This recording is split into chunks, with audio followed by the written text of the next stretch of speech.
इस ऑनलाइन सभा में आपका स्वागत है। आइए हम लोग परमेश्वर की आराधना करेंगे और फिर उसके बाद उनके वचनों को सुनेंगे। इन गीतों के द्वारा हम परमेश्वर की आराधना करेंगे और उसे महिमा देंगे। यहोवा चरवाहा मेरा, कोई घटी मुझे नहीं है। हरी चराइयों में मुझे स्नेह से चराता वो है। यहोवा चरवाहा मेरा, कोई घटी मुझे नहीं है। हरी चराइयों में मुझे स्नेह से चराता वो है। मृत्यु के अंधकार से मैं छू जाता था, प्रभु यीशु करुणा से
आप हमें कभी कोई घटी नहीं होने देते परमेश्वर पिता।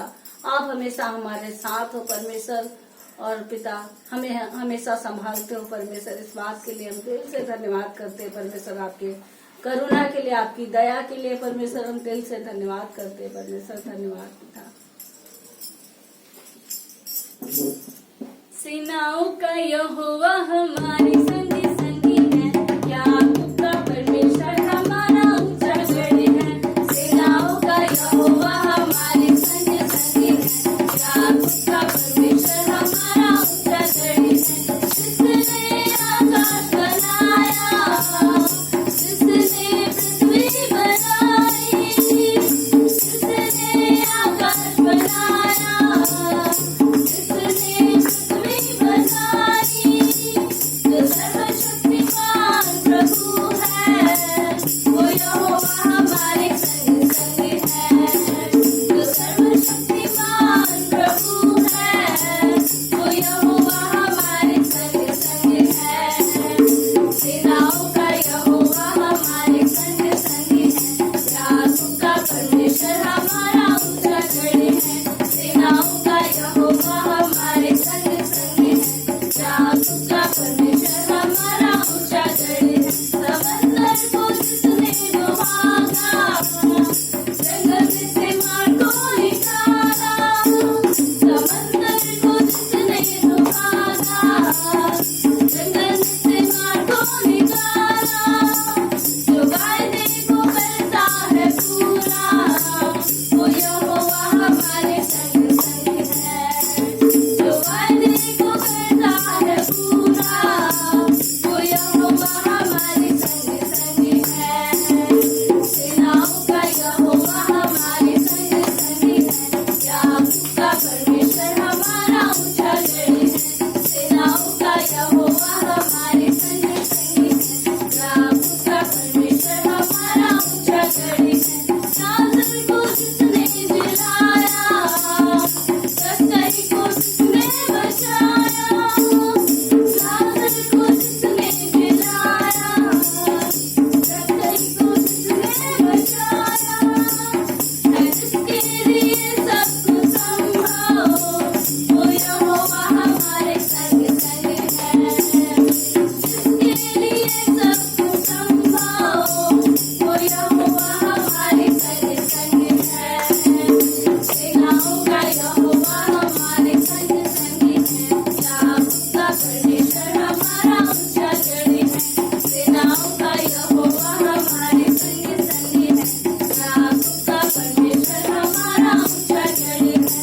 याकूब का परमेश्वर हमारा ऊंचा गढ़ है। याकूब का परमेश्वर हमारा ऊंचा गढ़ है।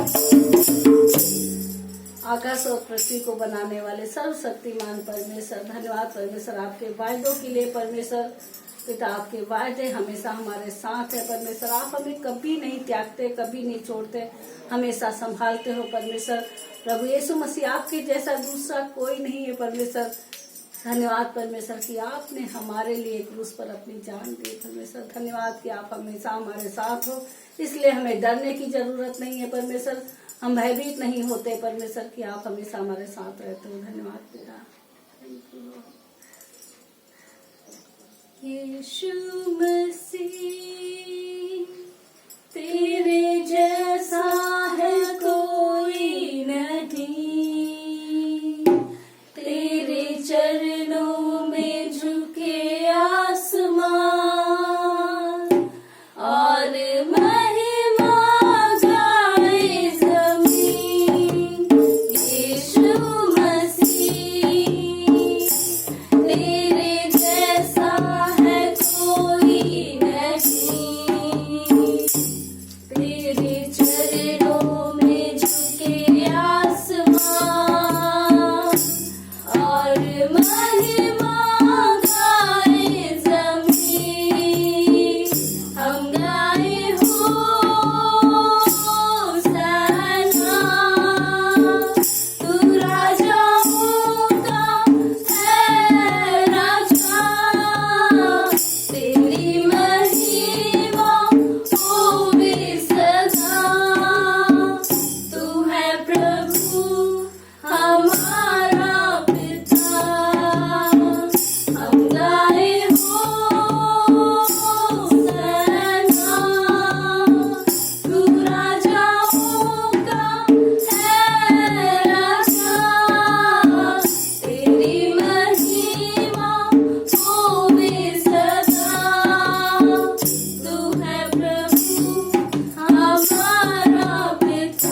परमेश्वर का धन्यवाद हो कि एक बार फिर हम लोग आज मिल रहे हैं ऑनलाइन सभा में। परमेश्वर अपने लोगों से प्यार करते हैं और परमेश्वर आप सबसे भी प्रेम करते हैं। आशा करते हैं कि आप सब मसीह के प्रेम में, परमेश्वर की सामर्थ्य में और उसके करुणा और दया, उसके अनुग्रह में अच्छे हैं और आनंदित हैं। तो आज हम लोग पढ़ेंगे यशायाह की किताब से, यशायाह की किताब का 43 अध्याय और कुछ वचन हम यहाँ पे देखेंगे। वचन 1 से पढ़ते हैं। यहाँ पर इस प्रकार लिखा है। वचन 1 कहता है, हे इज़राइल तेरा रचने वाला और हे याकूब तेरा सृजनहार यहोवा अब यूँ कहता है, मत डर, क्योंकि मैंने तुझे छुड़ा लिया है। मैंने तुझे नाम लेकर बुलाया है और तू मेरा ही है। यहाँ पर हम देखते हैं कि परमेश्वर का वचन कहता है कि हे इज़राइल तेरा रचने वाला। इज़राइल एक नेशन है, एक राष्ट्र है जो परमेश्वर के लोगों का राष्ट्र है, देश है। और यहाँ पर एक तरीके से परमेश्वर बोल रहा है कि हे मेरे लोगों, मैं तुम्हारा बनाने वाला हूँ, मैं तुम्हारा रचने वाला हूँ। तो परमेश्वर हमारा और आपका और सारे मनुष्य जाति का रचने वाला है, बनाने वाला है। वो कहता, हे याकूब मैं तेरा सृजनहार हूँ, मत डर, क्योंकि मैंने तुझे छुड़ा लिया है। उसने बनाया है, हमें रचा है और उसने हमें छुड़ा भी लिया है शैतान से और उसके सामर्थ्य से, पाप के सारे दंड से। उसने छुड़ा लिया है। क्यों? क्योंकि उसने अपनी जान देकर सबको बचा लिया है। क्या कहता है आगे? मैंने तुझे नाम लेकर बुलाया है, तू मेरा ही है। परमेश्वर ने जब हमें शैतान के हाथ से छुड़ा लिया है तो कहता है कि अब तुम मेरे हो। तुम मेरे हो। आगे देखते हैं। वचन 2 कहता है, जब तू जल में होकर जाए तब मैं तेरे संग रहूँगा। जब तू जल में होकर जाए तब मैं तेरे संग रहूँगा, और जब तू नदियों में से होकर चले तब वो तुझे डुबा ना सकेंगी। कितना अच्छा प्रॉमिस है परमेश्वर का। आगे, जब तू आग में चले तब वो तुझे आँच ना लगेगी और उसकी लौ तुझे जला ना सकेगी, क्योंकि मैं यहोवा तेरा परमेश्वर हूँ और इज़राइल का पवित्र, मैं तेरा उद्धार करता हूँ। तेरी छुड़ौती में मैं मिस्र को और तेरे बदले क्रूस को सवा देता हूँ। मेरी दृष्टि में तू अनमोल और प्रतिष्ठित ठहरा है और मैं तुझसे प्रेम रखता हूँ। परमेश्वर कहता है कि तू मेरी दृष्टि में अनमोल और प्रतिष्ठित ठहरा है, मैं तुझसे प्रेम रखता हूँ। इस कारण मैं तेरे बदले मनुष्यों को और तेरे प्राण के बदले राज्य के लोगों को दे दूँगा। मत डर, क्योंकि मैं तेरे साथ हूँ। मैं तेरे वंश को पूर्व से ले आऊँगा और पश्चिम से भी इकट्ठा करूँगा। वचन 6 कहता है, मैं उत्तर से कहूँगा कि दे दे और दक्षिण से कि रोक मत रख। मेरे पुत्रों को दूर से और मेरी पुत्रियों को पृथ्वी के छोर से ले आओ। हर एक जो मेरा कहलाता है, जिसको मैंने अपनी महिमा के लिए सृजा है, जिसको मैंने रचा और बनाया है। परमेश्वर का धन्यवाद हो इस वचन के लिए। आइए प्रार्थना करते हैं। पिता प्रभु, आपके प्रेम के लिए धन्यवाद देते हैं, आपकी महिमा के लिए धन्यवाद देते हैं। आपने हमें बनाया है, आपने हमें रचा है माँ के गर्भ में। परमेश्वर प्रभु, हमारा हर एक अंग आपने ही बनाया है। आज हम जो जीवित हैं तो आपकी दी हुई सांस की वजह से जीवित है। प्रभु, वचन कहता है कि आपने मनुष्य को रचा और उसके नथनों में जीवन का श्वास फूंक दिया और वो जीवित प्राणी बना। प्रभु, आज जो जीवन है हमारे पास वो आपका दिया हुआ है, और धन्यवाद परमेश्वर कि इस जीवन को प्रभु आपने बचा लिया है, आपने छुड़ा लिया है।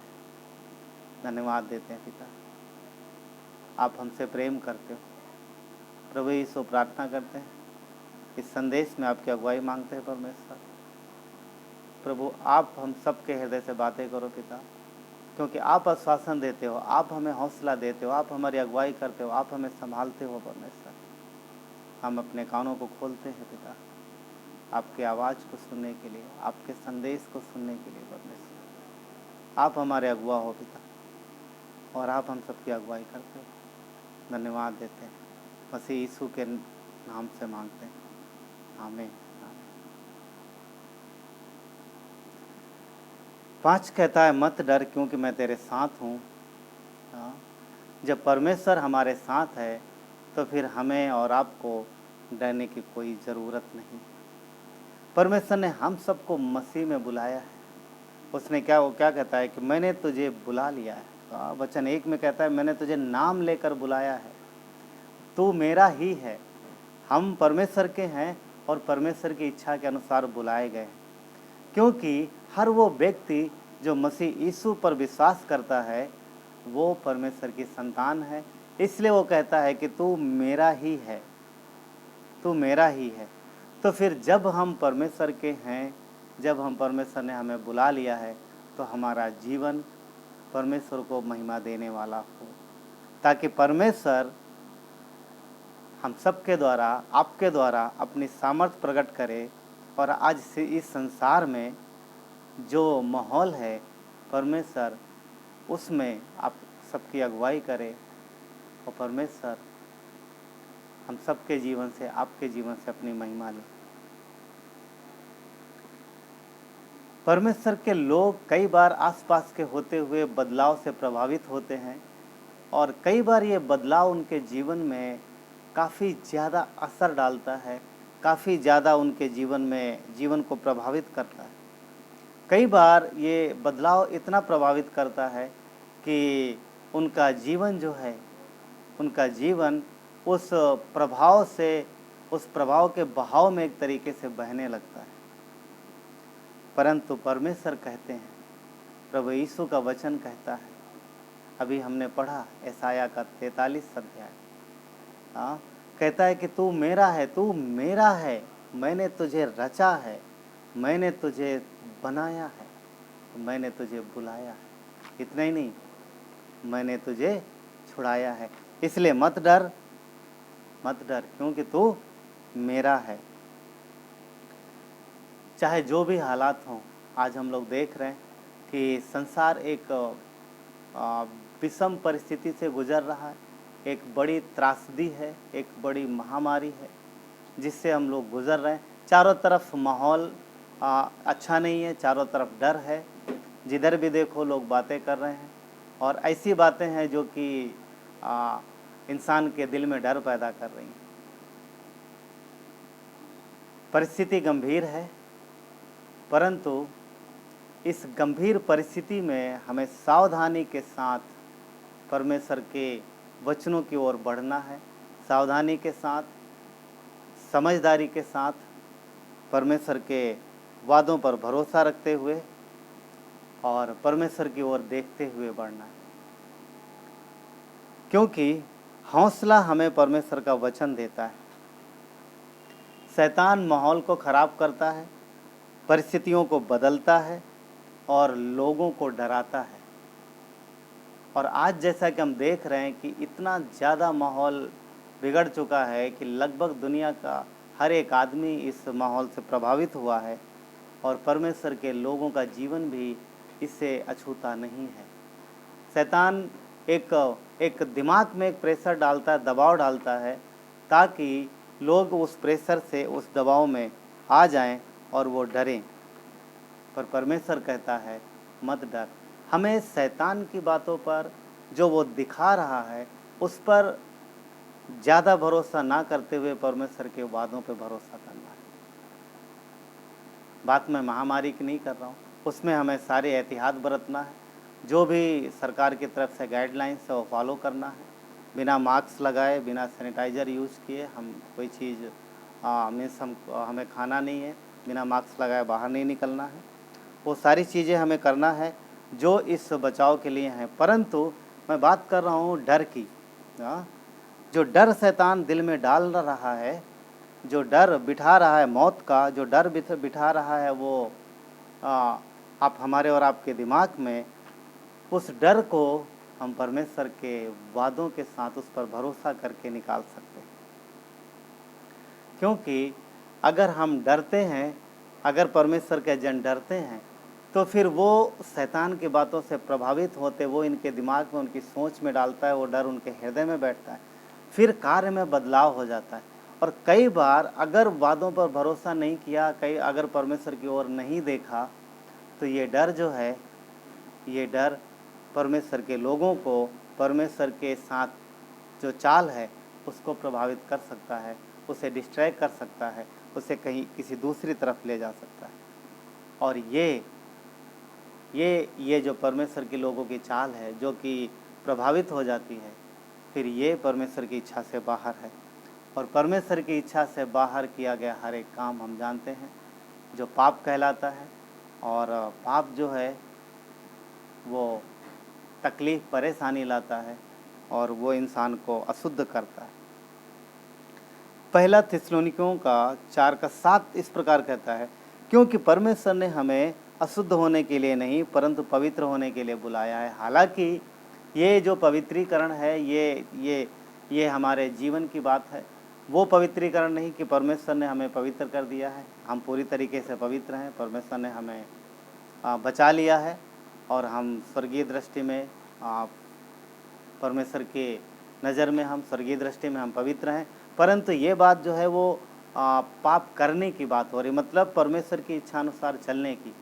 जब वो प्रभावित होते हैं, जब अगर माहौल से प्रभावित हो जाते हैं और भय दिल में आता है तो फिर कार्य भी बदल जाते हैं। परमेश्वर की इच्छा से बाहर जाना एक तरीके से यही पाप कहलाता है। और शैतान चाहता है कि उसके लोग डरे और जैसा वो चाहता वैसा करें, ना कि जैसा परमेश्वर चाहता है। दूसरा तीमुथियुस का 1:7 कहता है, परमेश्वर ने हमें भय की नहीं पर सामर्थ्य की आत्मा दी है। परमेश्वर ने हमें और आपको डरने के लिए नहीं कहा।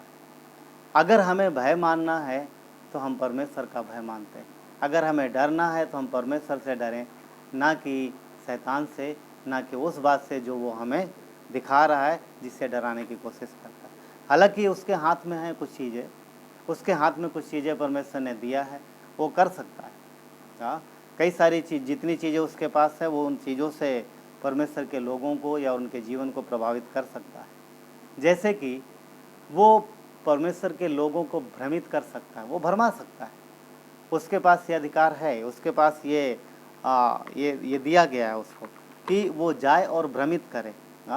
और हम देखते हैं, और ये उसने शुरू से किया है, परमेश्वर के वचन की सच्चाई को बदलना और सच्चाई को बदलकर वो चीज़ पेश करना जो परमेश्वर की इच्छा से बाहर है, ये उसका शुरू से काम है। अदन के वाटिका में उसने वही किया, परमेश्वर की सच्चाई को बदला, तोड़ मरोड़ के पेश किया वो बातें जो परमेश्वर ने कही थी, और वहाँ से प्रॉब्लम शुरू हुआ। और हम देखते हैं तब से लेकर के वो पूरी मनुष्य जाति को आज तक भरमाता ही चला है, सबको भ्रमित करता है। और स्पेशली परमेश्वर के लोगों को वो ये चाहता है कि वो उनकी चाल जो परमेश्वर के साथ है वो अच्छी ना हो, वो सही ना, वो परमेश्वर के साथ एकजुट ना रहे, एक साथ ना रहे, वो अलग हो जाए। ये शैतान चाहता है, इसलिए वो भरमाता है। आदम तो क्या, उसने मसीह यीशु को भी भ्रमित करने की कोशिश की ना। अगर हम लोग देखें मत्ती 4 में, वहाँ पर देखोगे शैतान ने जब यीशु मसीह ने वचन कोड किया तो उसने भी वचन कोड किया, और बड़ी सफाई के साथ। यदि कोई उस वचन को नहीं जानता है तो उसको लगेगा हाँ शैतान ने वचन तो सही कोड किया है, परंतु उसने सही कोड के साथ साथ सही वचन बोला, पर बड़ी चालाकी के साथ अपने तरीके से, जैसा वो चाहता था उस तरीके से उसने पेश किया। 5 और 6 में ये देखोगे तो शैतान ने यीशु को किस तरीके से कहा। उसने, जब यीशु की परीक्षा हो रही है, वो वहाँ की बात है, यीशु को उसने क्या बोला, यदि तू परमेश्वर का पुत्र है। क्या वो परमेश्वर का पुत्र था या नहीं था, डाउट था, उसको पता था, पर उसने क्या बोला, यदि तू परमेश्वर का पुत्र है तो अपने आप को नीचे गिरा दे, क्योंकि तेरे विषय में कुछ लिखा है। क्या लिखा है? वो तेरे विषय में अपने स्वर्गदूतों को आज्ञा देगा कि वो तुझे हाथों हाथ उठा लेंगे, कहीं ऐसा ना हो कि तेरे पाँव में पत्थर से ठेस लगे।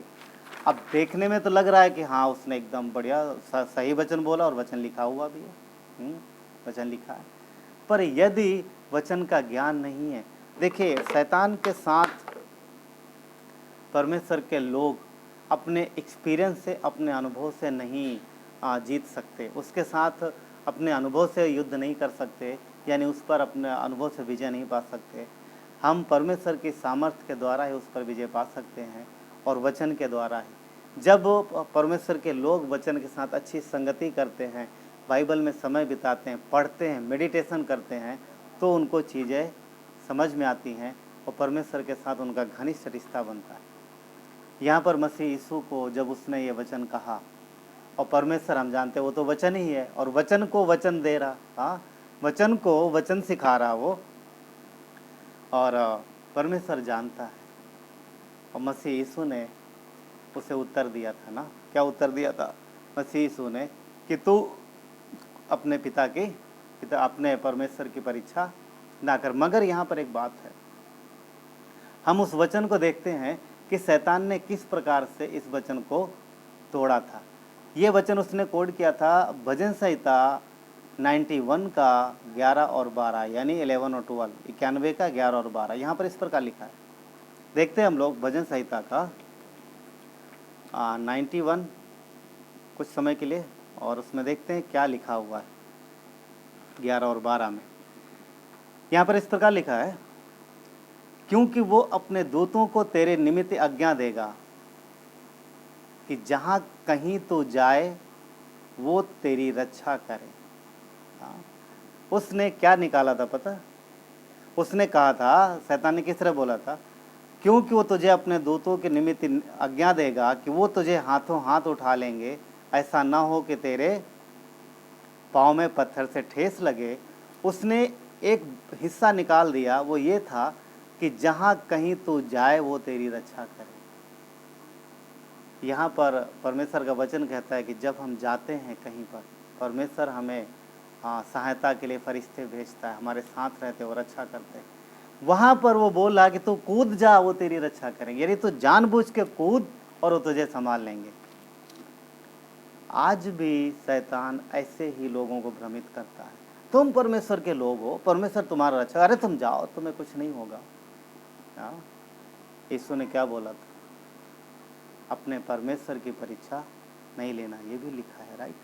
वो भरमाता है, वो भ्रमित करता है, वो माहौल को देख के भरमाएगा, वो परिस्थितियों को देख के भरमाएगा। अभी तुम्हारा क्या होगा, अभी तो ऐसा हालात है, हाँ, अभी तुम्हारे पास पैसा नहीं है, तुम्हारे पास धन नहीं, क्या होगा, तुम्हारे घर में देखो क्या हो रहा, हाँ, अभी क्या होगा, जीवन सब देखो आसपास क्या हो रहा है। वो भ्रमित करेगा। पर विश्वासी माहौल को देख के प्रभावित नहीं होते, वो परमेश्वर के वचनों पर भरोसा रखते, उसके वादों पर भरोसा रखते। हाँ है, चीज़ें हैं, घटित हो रही बहुत सारी चीज़ें हैं। नाव में आंधी तूफान आया था, चेलों को लगा कि वो ख़त्म हो जाएंगे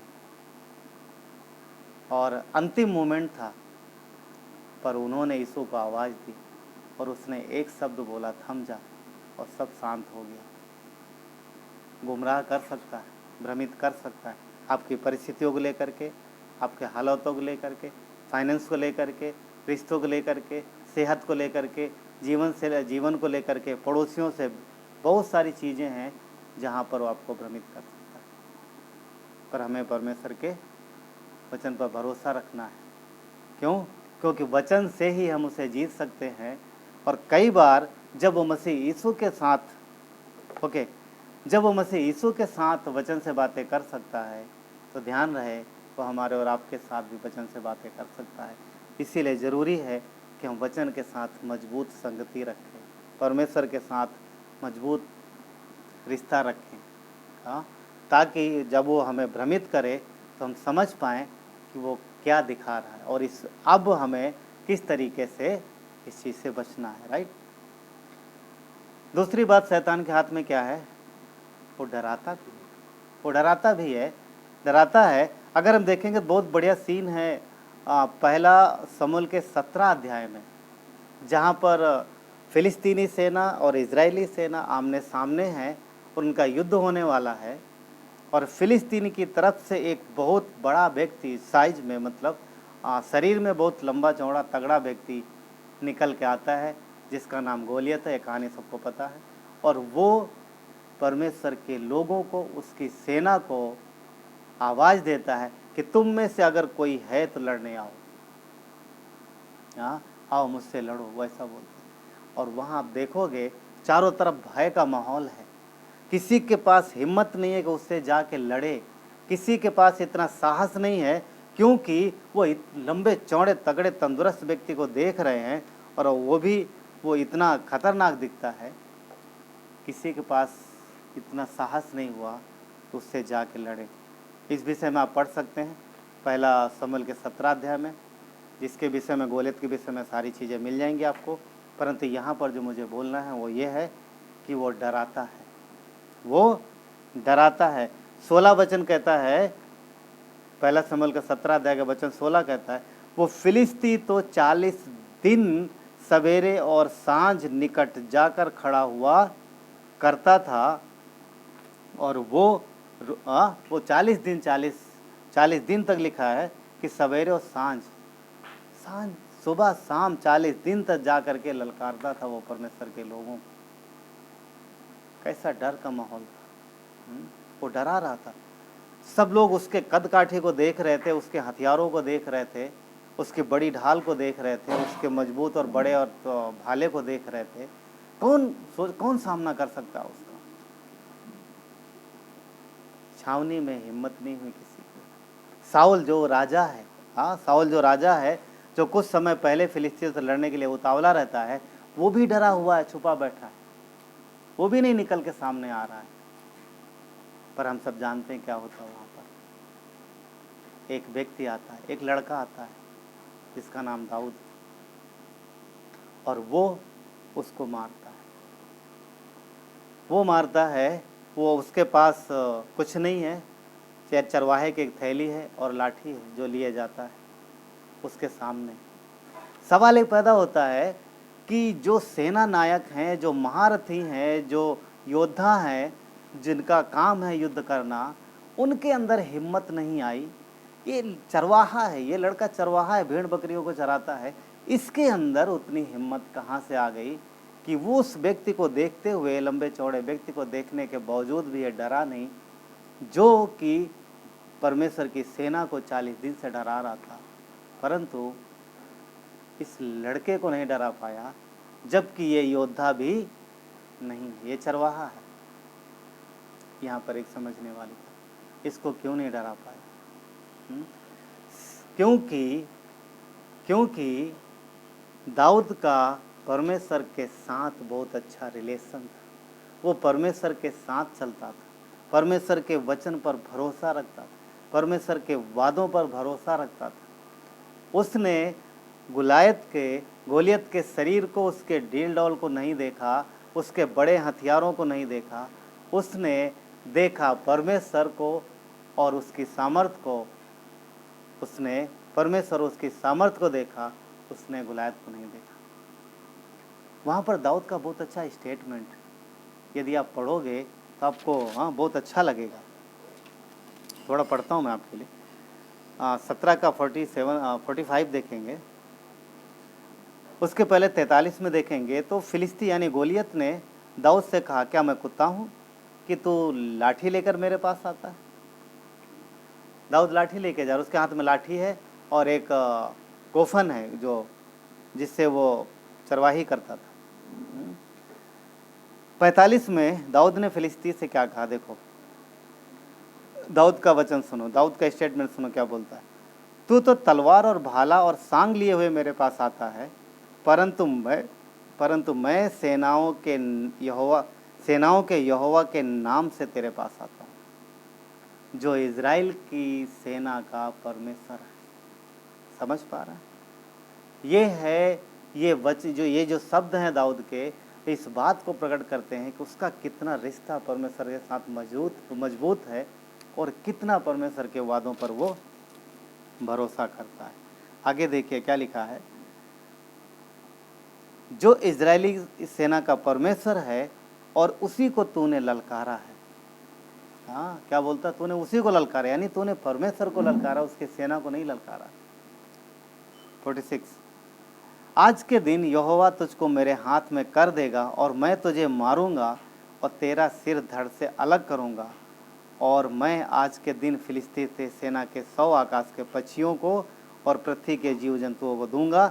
तब समस्त पृथ्वी के लोग जान लेंगे कि इज़राइल में एक परमेश्वर है। समझ रहे? इतनी हिम्मत, इतना साहस कहाँ से आया? परमेश्वर के साथ मजबूत रिश्ते से, मजबूत फेलोशिप से। उसने माहौल को नहीं देखा, उसने परिस्थितियों को नहीं देखा, जो दिख रहा था सामने उसने उसको नहीं देखा, उसने परमेश्वर को देखा। और आज हमारे और आपके लिए यही बात है। हमें परिस्थितियों को नहीं देखना, हमें हालातों को नहीं देखना, हमें परमेश्वर के वादों को देखना। जो परमेश्वर सदा हमारे साथ रहता है, जो परमेश्वर सामर्थी है, जो परमेश्वर हमसे आपसे प्यार करता है, प्यार करता है। और हम देखते हैं, हम जानते हैं कि दाऊद ने उसका सामना किया, और वचन कहता है कि उसने एक पत्थर लिया और वो गोफन में घुमा के उसने मारा, और वो फिलिस्ती के सर में जाके धंस गया, और एक ही पत्थर में वो मर गया। परमेश्वर ने दाऊद को विजय दिलाई। वो दाऊद का हाथ जरूर था, पर वो पत्थर पर कंट्रोल परमेश्वर का था। परमेश्वर उस छोटे से बच्चे के द्वारा क्या क्या क्या क्या देखो क्या किया उसने। उस छोटा सा इतना छोटा भी नहीं होगा, पर ठीक है, हाँ, वो योद्धा नहीं था, पर वो जितना भी 17, 18, 20 जो भी उम्र हो उसकी, वो योद्धा नहीं था, उसे एक्सपीरियंस नहीं था ज़्यादा लड़ाई का, परंतु उसके द्वारा परमेश्वर ने एक बड़ी विजय दिलाई। परमेश्वर ने दिखाया उन लोगों को जो सेना में पहले जो सैनिक थे, जो योद्धा थे, कि देखो मैं एक छोटे लड़के के द्वारा जो मुझ पर भरोसा करता है, मैं क्या कर सकता हूँ। यदि हम और आप परमेश्वर पर पूर्ण भरोसा रखते हैं, यदि आप परमेश्वर पर भरोसा रखते हैं, विश्वास करते हैं, तो परमेश्वर आपको हर एक परिस्थिति से बाहर निकालेगा। उसने कहा, जैसे जो यशायाह का हमने पढ़ा, यशायाह का 43:5, मत डर मैं तेरे साथ हूँ। हाँ, मत डर मैं तेरे साथ हूँ। वहाँ पर परिस्थिति ऐसी है, परिस्थिति ऐसी है, डरे हुए सब लोग डरे हुए हैं, पर दाऊद के द्वारा उसने अद्भुत विजय दिलाई। हाँ, पूरी सेना डरी हुई है, दाऊद कर पाया वो काम। क्यों? क्योंकि वो परमेश्वर के साथ उसका रिश्ता मजबूत था, और वो जानता था कि उसका परमेश्वर उसका रक्षक है, और ये फिलिस्ती उसका कुछ नहीं कर सकता। ये इतनी बड़ी जो समस्या खड़ी है एक इंसान के रूप में, पूरे इजरायली सेना को ललकार रही है, ये उसका कुछ नहीं कर सकती, क्योंकि उसका परमेश्वर उसे विजय दिलाने वाला है। भजन संहिता 121:5 कहता है, यहोवा तेरा रक्षक है, यहोवा तेरी दाहिनी ओर तेरी आड़ है। हाँ, परमेश्वर है उसका रक्षक, वो जानता था, इसलिए वो भरोसा कर पाया, इसलिए वो डरा नहीं। तो शैतान डराता है परिस्थितियों से, हालातों से, परंतु हमें नहीं डरना है, परमेश्वर के वादों पर भरोसा करना। इतना ही नहीं, डराने के साथ साथ वो नष्ट करने की कोशिश भी करता है। वो चाहता है कि मनुष्य का जीवन नष्ट हो जाए।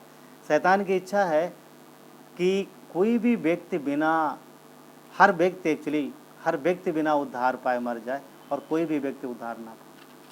ये उसकी मर्जी है, क्योंकि यदि उद्धार पा गया तो वो बच जाएगा, हमेशा हमेशा के लिए परमेश्वर के साथ जाएगा, और वो चाहता है कि कोई उद्धार ना पाए। इसीलिए वो भ्रमित करता है, इसीलिए वो डराता है, और वो चाहता है कि उद्धार पाने से पहले व्यक्ति नष्ट हो जाए, उद्धार पाने से पहले व्यक्ति नष्ट हो जाए।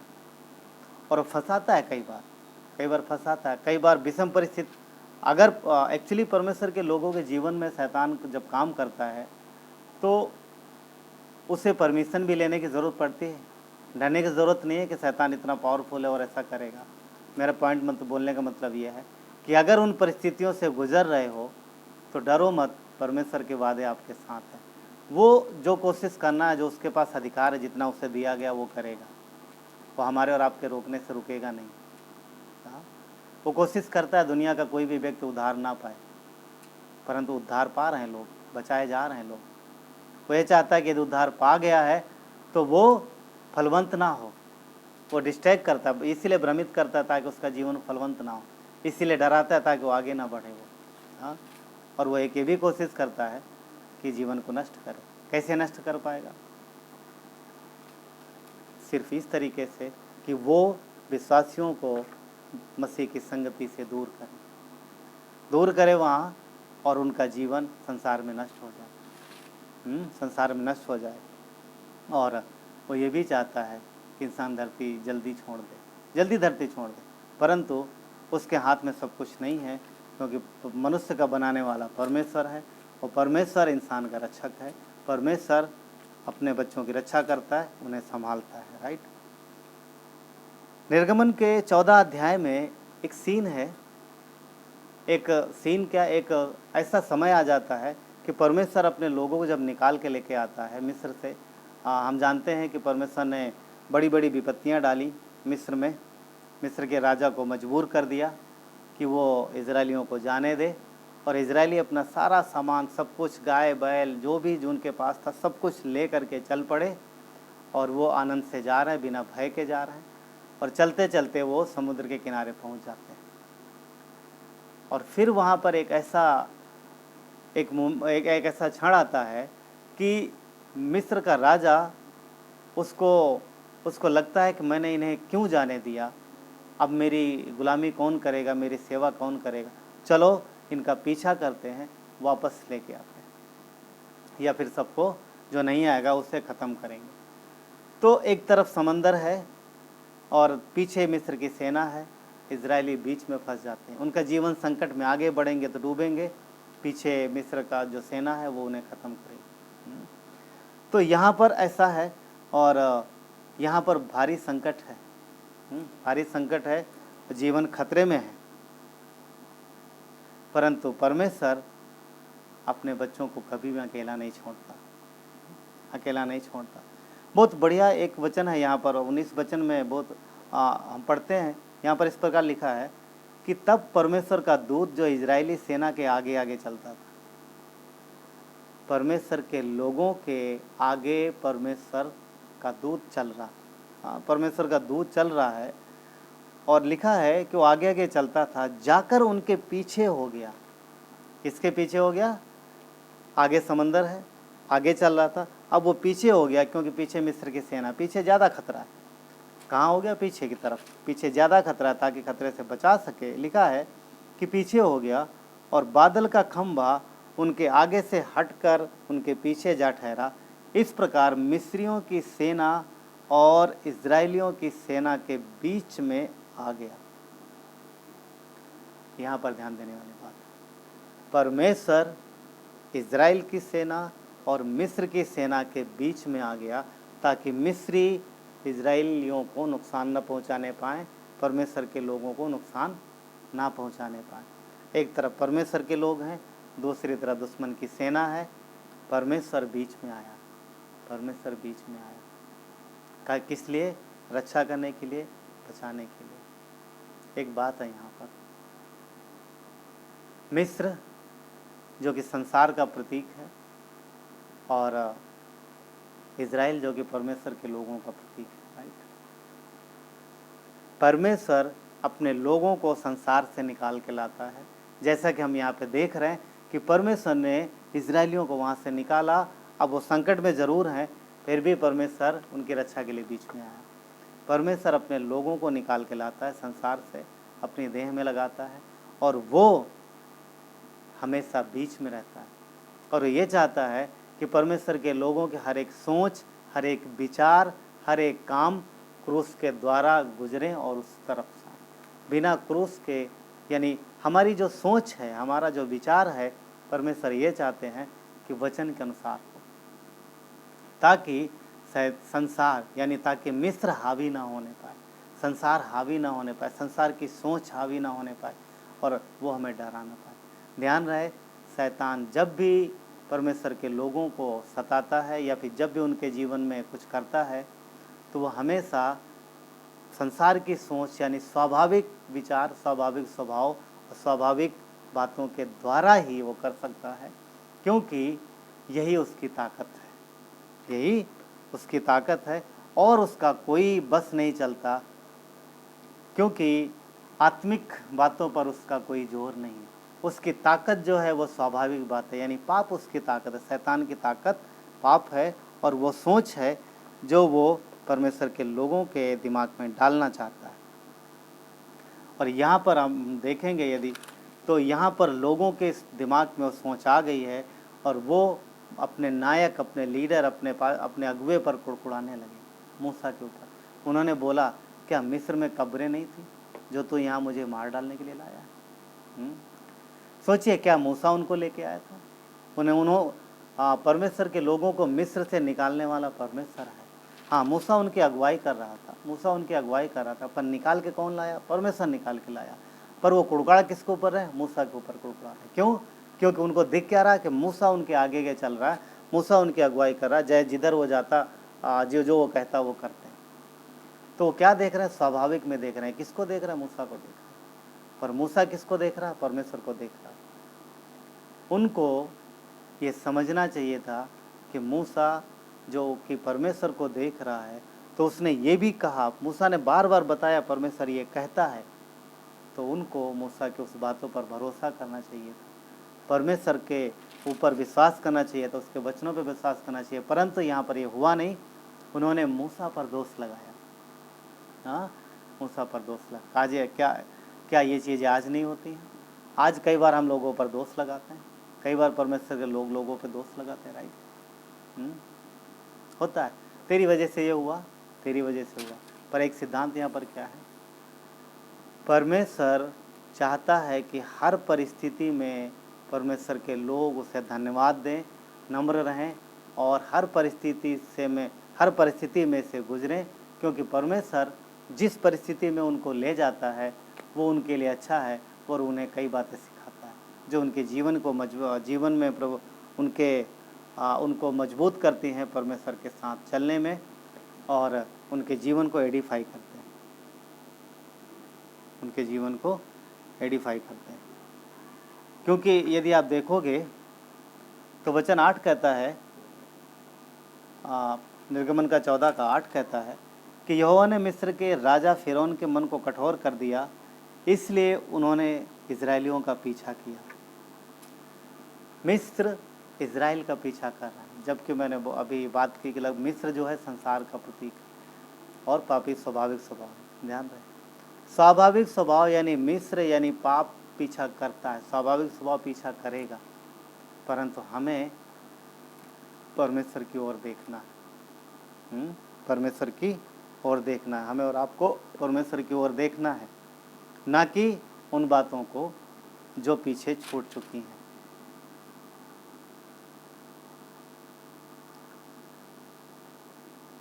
अद्भुत रीति से परमेश्वर ने यहाँ पे बचाया।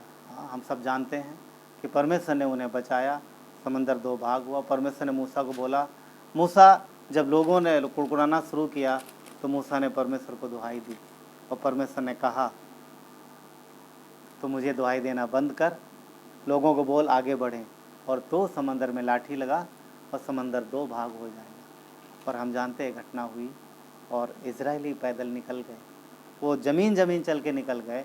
और परमेश्वर के लोग जब आगे निकल गए तो सही समय पर मिस्र की सेना और परमेश्वर के लोगों के बीच में जो बादल का खंभा था वो हट गया और वो लोग भी अंदर आए, उनका पीछा करते हुए, परमेश्वर के लोगों का पीछा करते हुए। जब वो बीच में आ गए और वचन कहता है कि परमेश्वर ने पानी को बराबर कर दिया, तब तक परमेश्वर के लोग उस पार निकल चुके थे, परिस्थितियों से बाहर निकल चुके थे और दुश्मन का खात्मा हो चुका था। क्योंकि मूसा वहाँ पर एक बात कहता है, वचन 13 में मूसा ने लोगों से कहा, डरो मत, खड़े खड़े वो उद्धार का काम देखो जो यहोवा आज तुम्हारे लिए करेगा, और जिन मिस्रियों को तुम आज देखते हो उनको फिर कभी ना देखने पाओगे। 14, क्योंकि यहोवा आप ही तुम्हारी ओर से लड़ेगा, इसलिए तुम चुपचाप रहो। परमेश्वर हमारी और आपकी ओर से लड़ता है, वो हमारे साथ है। मूसा ने कहा, डरो मत, परमेश्वर साथ में है, हमें डरने की ज़रूरत नहीं है।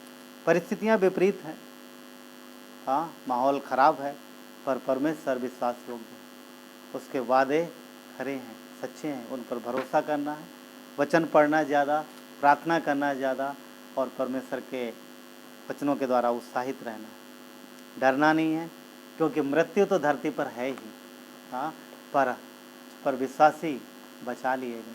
शारीरिक मृत्यु है वो ठीक है, पर हम जब धरती छोड़ रहे हैं तो हम कहाँ जा रहे हैं? परमेश्वर के पास। इसलिए परमेश्वर के वचन पर भरोसा रखना है और उसके वादों पर रखना है, मौत पे नहीं। मौत के विषय में डरना नहीं है, क्योंकि परमेश्वर ने हमें बचा लिया, हमें और आपको बचा लिया। यशायाह 43 का 1 क्या कहता है?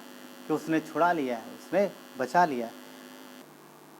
1 कुरिन्थियों के 15 का 56 कहता है, मृत्यु का डंक पाप है और पाप की बल व्यवस्था है। 1 कुरिन्थियों 15 का 57 इस प्रकार कहता है, परमेश्वर का धन्यवाद हो जो हमारे प्रभु यीशु मसीह के द्वारा हमें जयवंत करता है। तो परमेश्वर ने विजयी जीवन दिया है, जयवंत जीवन दिया है। इसलिए डरो नहीं, इसलिए घबराओ नहीं। परमेश्वर हमारे और आपके साथ है। वो परमेश्वर जो आपसे, वो परमेश्वर जो अपने सारे लोगों से, वो परमेश्वर जो उस पर विश्वास करते हैं, वो उनका परमेश्वर है और अपने बच्चों से वो प्यार करता है। क्या कहता है यशायाह का 43 का 1, हे इज़राइल तेरा रचने वाला, हे याकूब तेरा सृजनहार यहोवा। यहाँ पर आप अपना अपना नाम भी कह सकते हैं, अपना नाम लेके, क्योंकि मनुष्य को और आपको बनाने वाला वही है। क्या कहता है? मत डर, क्योंकि मैंने तुझे छुड़ा लिया है, मैंने तुझे नाम लेकर बुलाया है, तू मेरा ही है, तू मेरा ही है। कितना बढ़िया वादा दिया उसने कि तू जल से होकर जाए तो भी मैं तेरे संग रहूँगा, तो नदियों में से होकर चले तब वो तुझे डुबा ना सकेंगे। परिस्थितियाँ हमारे जीवन में हमारा कोई नुकसान नहीं कर सकती, क्योंकि परमेश्वर हमारे साथ है। जब तक वो इजाज़त ना दे तब तक शैतान या कोई भी परमेश्वर के लोगों को छू नहीं सकता, राइट। इसलिए डरिए मत, वो आपके साथ है।